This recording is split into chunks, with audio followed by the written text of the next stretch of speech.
칼 가진 악인보다 더 강한 하나님이 계십니다. 칼 가진 악인보다 더 강한 하나님이 계십니다. 라는 제목으로 하나님 말씀 증거하도록 하겠습니다.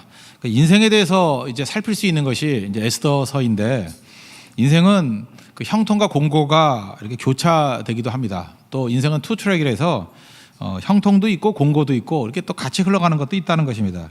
전도서 14장에 보면요, 형통한 날에는 기뻐하고 공고한 날에는 되돌아 봐라, 이렇게 얘기합니다. 하나님께서 두 가지를 병행하셔서 능히 미래를 헤아리지 못하게 하셨다, 이런 말씀이 나옵니다. 그러니까 하나님이 디자인한 거예요. 인생은 형통한 날도 있고 공고한 날도 있다는 것입니다. 그 실제로 그런 경험 안 해봤습니까? 노력한다고 다 잘 되는 거 아니에요. 그냥 얼떨결에 그냥 막 되는 거예요. 이게 형통할 때거든요. 또 열심히 해도 안 풀릴 때 있습니다. 죽어라 노력해도 안 될 때가 있고. 저는 제가 아는 거 뭐 가수들 보니까 그래요. 철없을 때 대충 했는데 100만 장이 팔리는데, 뭐 칼을 닦고 막 이랬는데 만장도 안 팔리고 이럴 때가 있더라고요. 그죠? 그래서 인생 잘못 산 거죠. 그래서 조기 성공이 하나도 좋은 게 아니에요. 그 인생을 너무 쉽게 생각을 한 거예요. 그 인생도 뭐 돈도 벌 때가 따로 있어요. 그죠? 못 벌 때가 따로 있고, 공고할 때가 있고 형통할 때가 있다라는 것입니다. 에스더서 1장, 2장은 약간은 좀 형통한 때라고 볼 수 있죠. 왜 그러냐 하면은 에스더가 고아잖아요. 고아인데 하여튼 뭐 잘 됐잖아요. 포로인데도 불구하고 왕비가 됐으니까 이게 잘 풀리는 거죠. 모르드게도 잘 풀렸죠. 2장 마지막 그 부분에 보니까 고향을 떠나서 이제 끌려왔는데 그 파사에 공을 세웁니다. 국가에 공을 세워가지고 그 왕이 죽을 위기에 있는 것을 건져주는 공을 세웁니다. 기록까지 돼 있어요. 그러니까 잘 풀리는 거죠. 그래서 궁중일기에 이름이 기록될 정도로 잘 풀리게 되었다. 이게 2장까지 얘기입니다. 근데 3장에 공고한 날이 옵니다. 우리 인생도 그래요. 잊지 말라고, 여러분 항상 풍년만 있는 거 아니에요. 7년 풍년이 있으면 또 7년 흉년도 있고요. 또 흉년인 사람이 있습니까? 계속 흉년 아니에요. 곧 또 풍년도 온다니까요. 이 두 가지가 교차된다는 것을 알면서 겸손한 마음으로 준비하고, 또 하나님께서 각각 그 상황에 따라서 또 은혜 부어 주신다는 것입니다. 공고한 날인데 1절 보니까 그 원수 같은 사람이죠. 아말렉 출신입니다. 아각 사람 함무다다의 아들 하만이 지위가 높아져 가지고 이 페르시아의 2인자가 돼버립니다. 그러니까 그 후에 그랬죠. 그 후가 뭐예요? 예, 형통할 때 에스더는 왕비가 되고 모르드게는 국가에 큰 공을 세웠을 때, 근데 그 후에 또 반대가 벌어지잖아요. 그 원수 같은 하만이 높이 올라가는 일이 벌어지게 되었다는 것입니다. 이 사람이 힘을 가졌거든요. 권력을 가진 사람입니다. 실행력이 있는 사람이에요. 근데 이들이 이제 유다인들을 핍박하고 공격하게 되는 일들이 기다리고 있죠. 하만과 모르드게의 관계가 막 얽혀 있습니다. 2절을 보니까 다 무릎 꿇는데 하만한테 무릎을 꿇지 않습니다. 이건 상식 따라서는 무릎 꿇어야 되는 거죠. 근데 아마 말씀을 따라서 그랬던 것 같아요.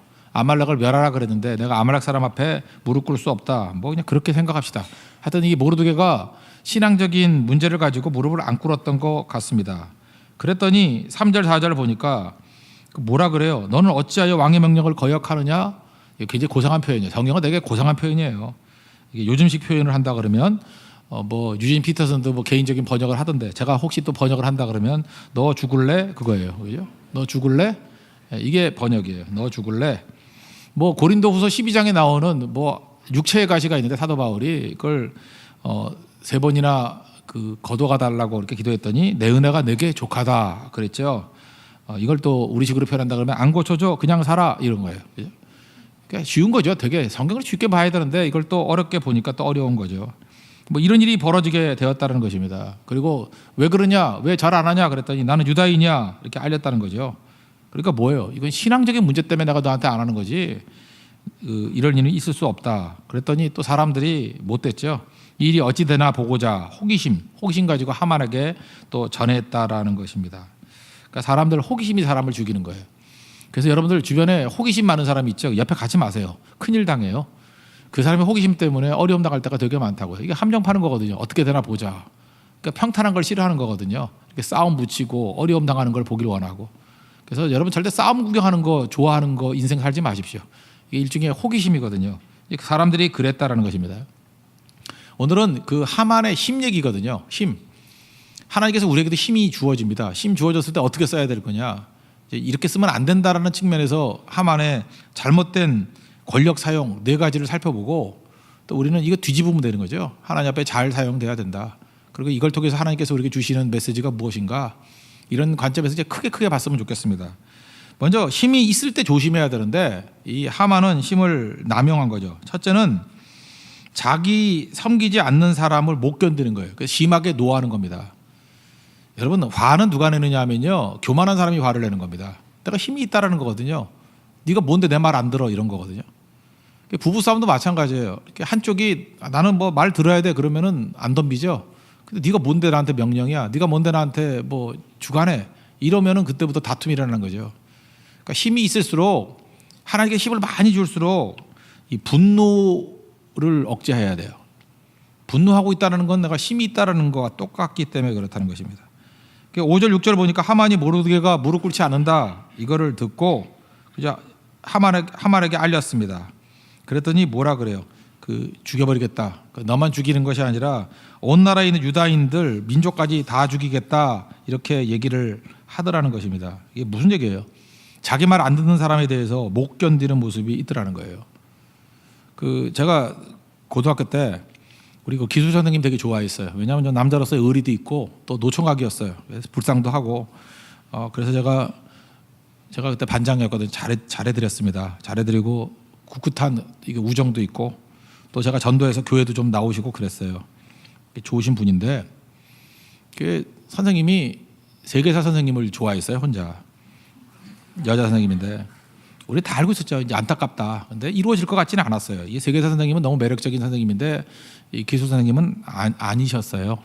아니셨고, 나이도 한 40쯤 됐는데 여자분은 26쯤 돼가지고, 이게 요즘에도 연예인 나이 차이인데 그때는 뭐 이거 불가능한 나이였습니다. 근데 마음이 읽혀지잖아요. 그 선생님의 애틋한 마음. 그래서 참 불쌍히 여겼어요. 근데 이분은 이제 계속 신경이 날카로워지고 있었고, 근데 뭐 이렇게 하다가 누가 뒤에 있는 애가 세계사 악 그랬어요. 세계사 악. 그러면 안 되는 건데, 이제 세계사 그러고 탁 쳐가지고 악 소리가 났어요. 그랬더니 이분이 이제 세계사가 마음에 든 거 아니에요, 그죠? 그랬더니 놀리는 줄 알고, 사실 그게 아니었는데 누구는 세계사 책 달라는 거였고, 동시에 누가 때려가지고 악했거든요. 내가 알아요, 그거는. 아무 연관이 없었어요. 그냥 세계사 책 달라 그러고 누가 쳐가지고 악 그랬다고요. 나오라 그러더라고요.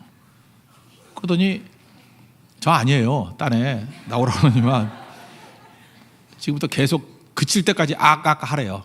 악. 그러니 그 남자애들 자존심이 있죠. 그죠? 고등학생이 자존심 있지 않습니까? 몇 번 하다가 더 하라 그러니까 말을 안 들었거든요. 그냥 가만히 있었어요. 그리고 선생님 그거 아닙니다라고 그랬더니 이분이 이제 오해를 한 거예요. 그거 진짜 아니었거든요. 정말 열심히 패더라고요. 우리도 마음은 아팠어요. 저분이 얼마나 아프면 저럴까. 근데 맞는 애들 보니까 또 걔도 마음이 아프고. 제가 그때 느낀 게 그거예요. 그 선생님도 약간 힘이 있잖아요. 야, 힘을 저렇게 쓰는 거 아니구나. 그러니까 이게 분노 조절을 못하면은 이게 문제가 되겠구나. 뭐 요즘 같으면은 뭐 휴대폰을 찍어서 올릴 거예요, 그죠? 근데 옛날에 그러지 않았거든요. 우리는 또 선생님을 또 하늘같이 여겼으니까. 좀 이상한 선생님이긴 하지만 그래도 우리는 이해를 하면서 나중에 또 친하게 지냈고 그랬어요. 그죠? 지금은 또 예수 잘 믿고 장로님 됐다 그러는데 하여튼 그랬던 적이 있어요.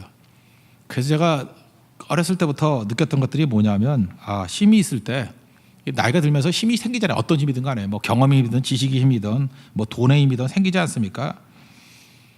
분노하면 안 돼요. 분노하면. 여러분 지금 나이가 들잖아요. 나이가 들면 들수록 이게 나이의 힘이 있잖아요.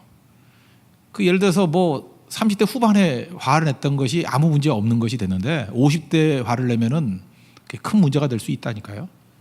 그게 나이의 힘이에요. 또 어떤 권위의 힘, 그런 거 있거든요. 그래서 내 말 안 듣는다고 버럭버럭 내고 하는 것들, 그거 하지 말아야 된다는 것입니다. 또 한 가지 힘 가지면 해야 될 일이 뭐냐, 과잉 대응하면 안 돼요. 모르드게가 마음에 안 들면 모르드게만 이렇게 말을 해야 되는 건데, 지금 뭐라고 여기죠? 그 민족을 다 죽여버리겠다. 확대하는 거죠. 확대. 한 가지 문제를 한 가지로 끝내야 되는데 그걸 확대하기 시작하면은 억울한 사람이 나오잖아요. 그죠? 그러니까 자기 딴에는 힘이 있다 그러는데 힘 가지고 억울한 사람 만들면 안 되는 거예요. 여러분 구약의 율법의 큰 핵심이 뭐라 그랬습니까? 두 가지예요. 억울한 자가 없게 하라, 가난한 자가 없게 하라. 하나님께서 우리에게 힘 주셨을 때 그 율법을 잘 세우기 위한 방법이 뭐냐면 그 힘을 가지고요. 할 수만 있으면 억울한 자가 없게 만들어야 돼요. 그게 정의거든요. 억울한 자가 없게. 그래서 풀어주는 거예요. 힘 있는 사람이. 근데 힘 가지고 잘못 쓰면요. 억울한 사람이 자꾸만 나와요.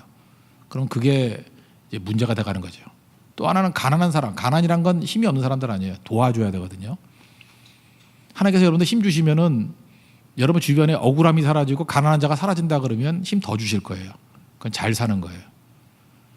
근데 이게 완장 하나 채워놓으면 문제되는 인간들 있죠. 그 특징이 뭐예요? 그 사람 갔더니 온통 억울해. 다 억울하대. 그리고 점점 가난한 사람이 학대당하고 어려워지고 힘없는 사람들이 그러면 그 힘 잘못 쓰는 거거든요. 근데 하만을 보세요. 지금 이게 모르드게가 기분 나쁘다고 민족을 다 죽여버린다 그러면 억울한 사람 부지기수로 나오겠죠. 이게 말이 되냐고요. 힘 이렇게 쓰는 거 아닙니다. 여러분 잊지 말라고요. 언제나 하나님 앞에서 이렇게 과잉 대응해서는 안 된다는 것입니다. 그리고 세 번째는 마음대로 칼을 막 휘두르는 거죠. 7절부터 11절까지 보니까 이게 충동적으로 화가 났지만 또 생각보다 이 하만이라는 사람은 치밀한 사람이에요. 치밀해 가지고 그 왕에게 동의를 얻기 위해서 부르가 그 페르시아 말로 제비 뽑는다는 뜻이거든요. 제비를 뽑았어요. 1월에 뽑았거든요. 근데 만약 2월에 제비가 뽑혔으면 한 달 만에 다 죽였을 거 아니에요. 근데 여기도 하나님의 섭리죠. 어떻게 뽑힌 게 12월 달에 뽑혔어요. 하나님께서 도와주신 거죠. 그래서 11개월의 시간을 번 거예요. 그 사이에 하나님께서 또 다 일하시잖아요. 그렇죠? 그래서 우리의 삶 가운데 우연 같지만 우연이 아니에요. 하나님께서 이렇게 위험 가운데도 위기 가운데도 우리를 보호해 주시는 게 있다고요. 근데 하만이라는 사람이 되게 치밀하다고요. 첫째 뭐라 그러냐면 이들은 법률 지키지 않는 민족이래요. 우리하고 풍속이 다르대요. 그래서 법적인 문제를 딱 들고 나가고 그래서 조서를 내려달라고. 그러니까 이 문서화 시키는 거죠. 그래서 조서를 내려서 진멸시키자고. 그러면 이제 왕이 무슨 생각을 해요? 유다인들이 노동력이 있잖아요. 그 여러분 그런 생각 안 합니까? 다 죽여버리면 노동력이 사라져 버리잖아요. 그 노동력 때문에 죽이긴 좀 그런데 그럴 거 아니에요. 아말렉을 진멸시키라 그럴 때 진멸 안 했던 이유가 뭐예요? 그들의 노동력이 돈이니까. 그래서 사울 왕이 죽이지 않았던 거 마찬가지. 똑같은 생각을 한 거예요. 이렇게 노동력이 있으면 어떡할 거냐? 이것까지 알아채 가지고 내가 은 1만 달란트를 왕에게 드리겠습니다. 이게 조사에 의하면요. 당시 페르시아의 1년 예산이 1만 5천 달란트였대요. 그러니까 이 하만이라는 사람이 얼마나 부자였는지 아시겠죠? 국가의 1년 예산의 3분의 2 정도 되는 것을 바칠 수 있었다고요.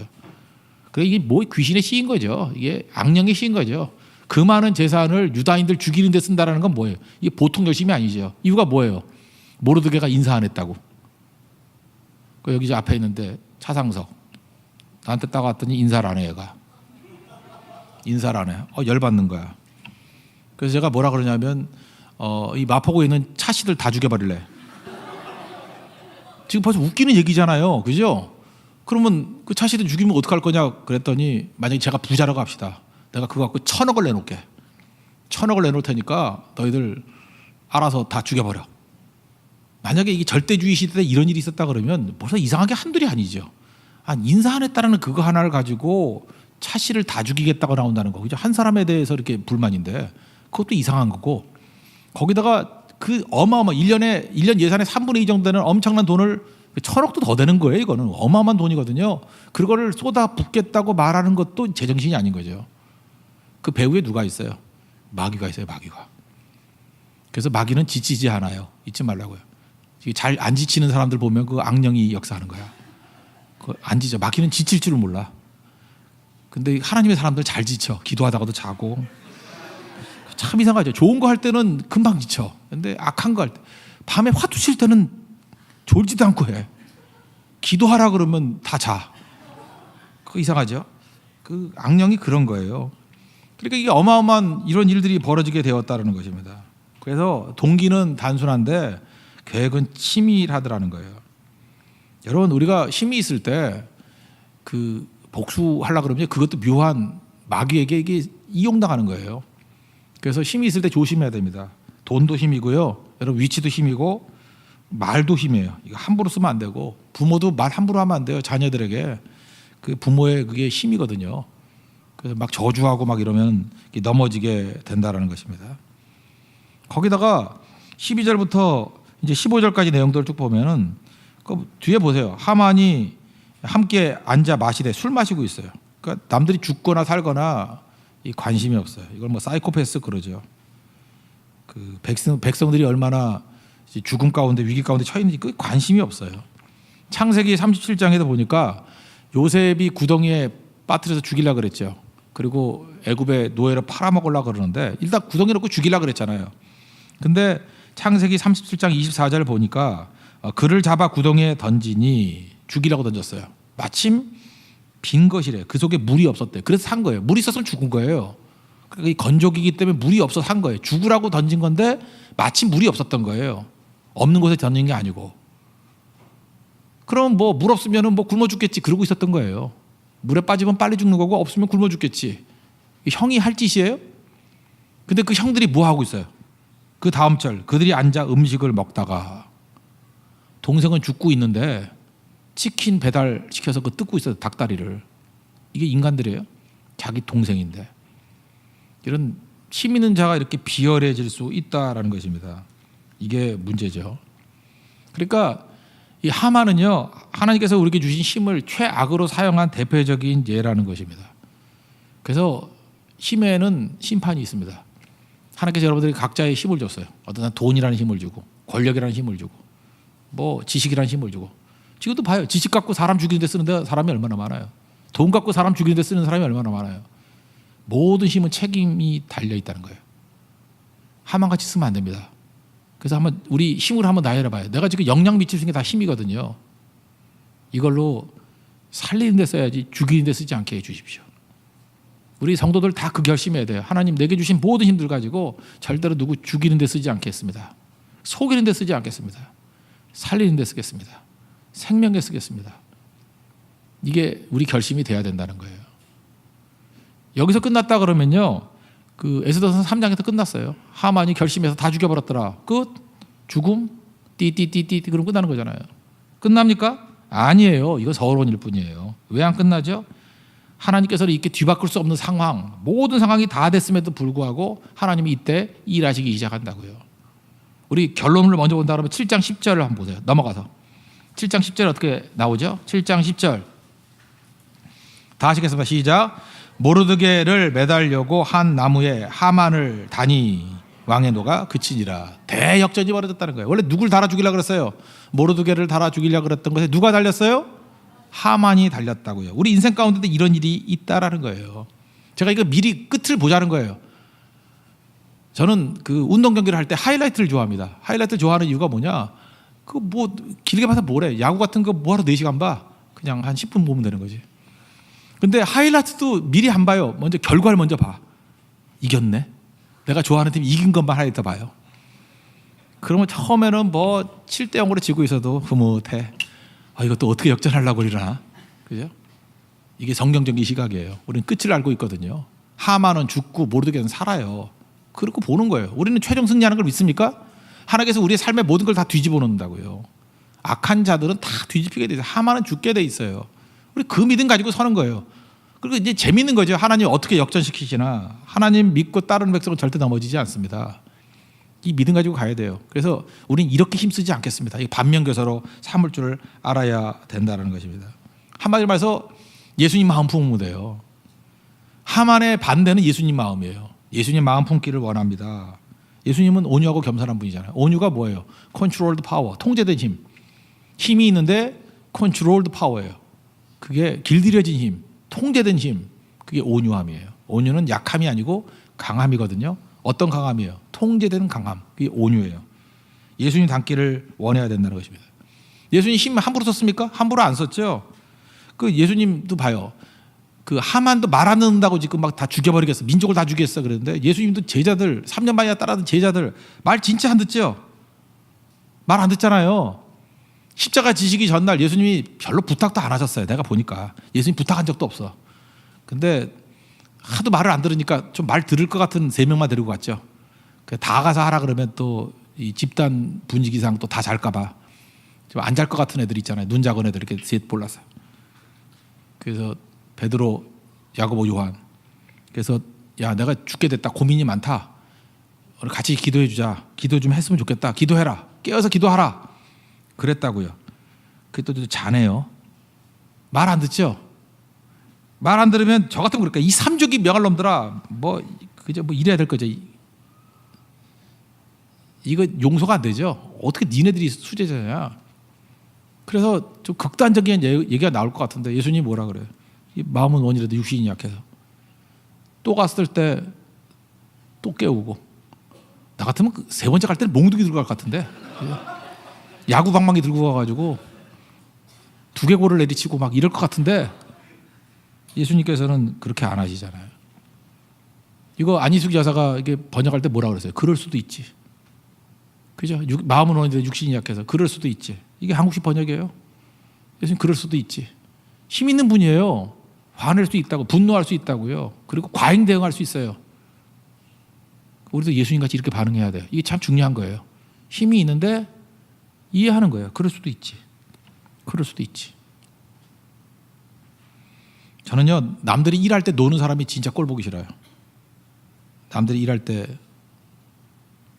그래서 옛날에 우리 고모가 좀 싫었어. 우리 어머니는 열심히 일하는데 고모 놀고 먹기만 하더라고. 무슨 소리인지 몰라요? 여기 많은 고모들 회개하세요? 회개해요? 이 고모들은 왜 그런지 모르겠어. 자기 놀고 먹고. 근데 지금은 사랑해요. 미국에 사셔가지고 사랑하는데 옛날에 좀 조금 미웠어. 남들이 일 열심히 하는데 왜 놀고 있어요? 그게 진짜 그래요. 남 일할 때 같이 일해야 돼요. 그래야 그게 옳은 거지. 그죠? 근데 그때는 이게 상태가 안 좋아가지고 잠깐 화가 나더라고. 근데 그 화내는 게 아니죠. 그럴 수도 있지. 뭐 그래야죠. 그럴 수도 있지. 예수님 그 인정해 줬잖아요. 그리고 그 제자들에게 다시 기도하자 그러고 예수님이 일이 하는 내용 중에 하나가 이거예요. 그 여기도 좀 너무 머리 좋은 사람들이 있죠. 머리 좋은 사람들은요, 약간 문제가 뭐냐면 머리 나쁜 사람들 잠깐 무시하는 경향이 있어. 그것도 아닌 것 같아요. 그 예를 들어서 예수님 제자들이 좀 머리가 나쁜 것 같아요. 머리가 나쁜 건지 이게 이해를 못하는 건지. 예수님이 뭐라 그랬냐면 마가복음에 보면요, 바리새인의 누룩을 조심하라 그랬어요. 마가복음 8장 15절에 경고하여 이르시되 바리새인의 누룩을 조심하라. 그럼 이 누룩이 뭐냐면 바리새인의 교훈을 조심하라 그런 뜻이거든요. 근데 제자들은 멍청해. 떡 안 갖고 왔대. 아시겠어요? 이게 머리 나쁜 애들이 이렇게 고생하는 거야. 그래서 제자들이 한 놈도 아니고 단체로 또라이예요. 수군거리며 이르기를 우리에게 떡 안 갖고 와서 그러는다 이렇다는 거예요. 그럼 예수님이 화를 내야 될 거 아니야. 이 돌대리 같은 놈아, 내가 지금 떡 얘기하는 거냐 지금. 이게 바리새인의 교훈이지 너는 은유법도 몰라 이렇게 얘기를 해야 될 거 아니에요. 500년 전에 있었던 부처는 제자들이 이렇지 않았어 뭐 이러면서 그렇게 말씀 안 하시고, 저는 너무 예수님이 고마운 거예요. 예수님이 지금 바리새인의 교훈 얘기하는 거거든요. 바리새인의 교훈을 조심하라, 바리새인의 누룩을 조심하라 이렇게 말씀하고 있는데 제자들이 떡 얘기하고 있어요. 그러면은 뭐라고 얘기해야 돼?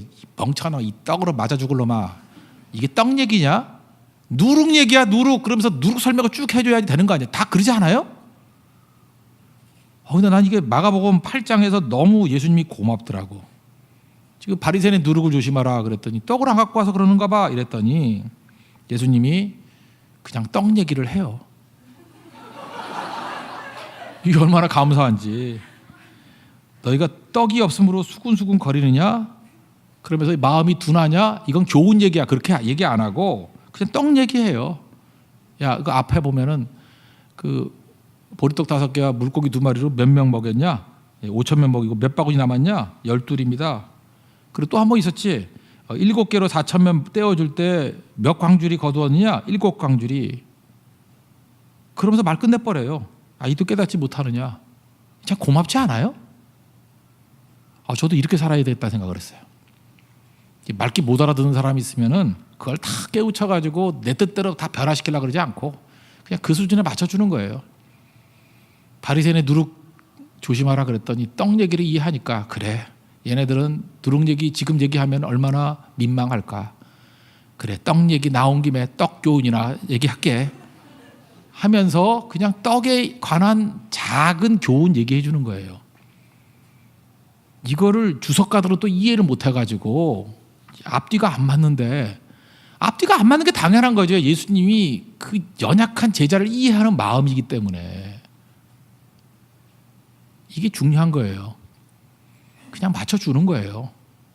나중에 지나놓고 나면 또 깨닫게 되겠죠. 그래서 여러분 너무 엉뚱한 얘기하는 거에 핀잔 주지 말고요.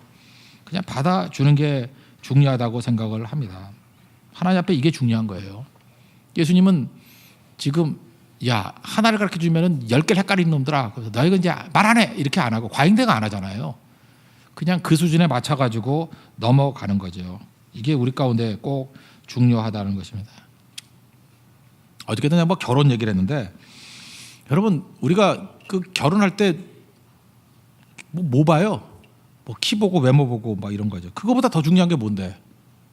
믿음이 중요한 건데. 제가 얘기했잖아요. 그 어떤 자매가 있는데 뭐 웬만큼 갖췄어요. 근데 나는 소개하고 싶은 마음이 없어. 원천적으로 믿음이 없어. 그냥 자아가 너무 강해. 이게 정말 이거 복이 없는 거거든요. 그거 박살 나기 전에. 근데 그런 여자가 좋대. 이걸 뭐라 그래? 판단력 결여. 그죠? 판단력 결여. 근데 그런 여자하고 살면은 너 못 살겠죠? 그래서 이혼한다느니 많으니 막 난리 버려. 그래서 이혼하겠죠. 인내력 결여. 결혼 생활은 인내예요. 지가 결정했으면 인내 가지고 살아야지. 그리고 또 재혼하겠대. 기억력 결여. 이게 인생이라는 거예요, 인생. 그래서 뭐 이렇게 요약을 했죠. 판단력이 없어서 결혼을 하고, 인내력이 없어서 이혼을 하고, 기억력이 없어가지고 재혼을 한다고. 이게 다 무슨 얘기입니까? 이게 지금 인간의 연약한 모습들이에요. 이게 지멋대로 하는. 그러니까 우리가 여기서 한 가지라도 가져야 돼요. 하나님 앞에 어디서든 브레이크 걸려야 돼요. 판단력을 잘 가져야 돼요. 하나님이 보는 눈으로 볼 수 있는 판단력을 주십시오. 이게 중요하고. 이게 잘못됐죠. 그러면 그 다음에 원점으로 가면 안 되고 판단 잘못했어요. 그 다음에 필요한 게 뭐예요? 인내를 가지고 하나님의 축복을 구하는 거예요. 변화시켜 달라고. 이미 엎질러지는 걸 어떡할 거예요? 거기서부터 시작돼야죠. 근데 인내도 없어. 이거 진짜 망할 놈이에요. 그리고 그 다음에 기억도 못해. 기억 못하는 게 뭐예요? 똑같은 사이클 반복하는 거예요. 악순환. 정말로 개가 토하였던 거 또 먹는 거예요. 또 똑같은 죄 짓고 또 죄 짓고 또 죄 짓고 또 넘어지고 또 넘어지고 또 넘어지고. 이 셋 중에 하나라도 제대로 붙들고요. 몸부림치면은 인생 바뀝니다. 다 온전하면 좋죠. 판단력, 그 다음에 뭐 인내력, 기억력 다 좋으면 좋죠. 근데 우리 인간은 그렇지 못해요. 어떤 때는 판단 미스해요. 그럼 인내해야죠. 인내도 못해요. 그러면 그 다음 뭐예요? 기억해야죠. 내가 다시는 이런 거 안 하겠다 하면서 다시 가면 또 살아나요. 근데 힘만 주어주면요.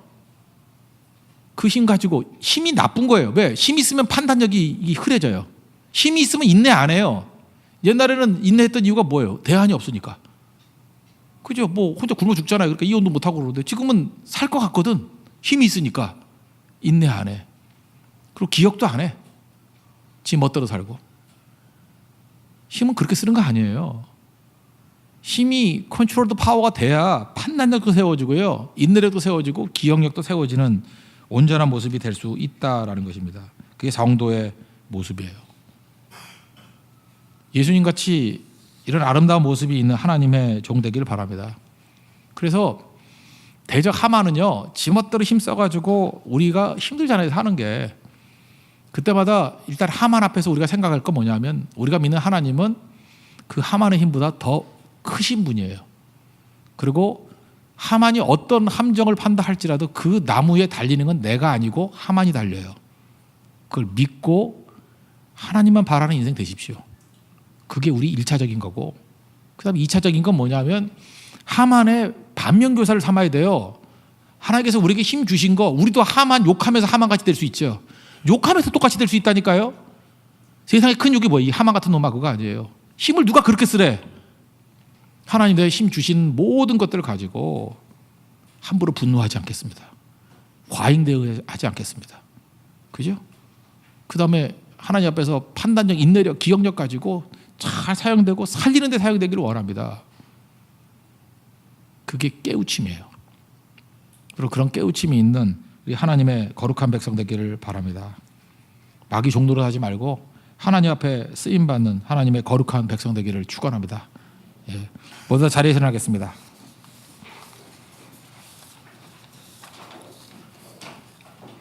마라나타 찬양하겠습니다.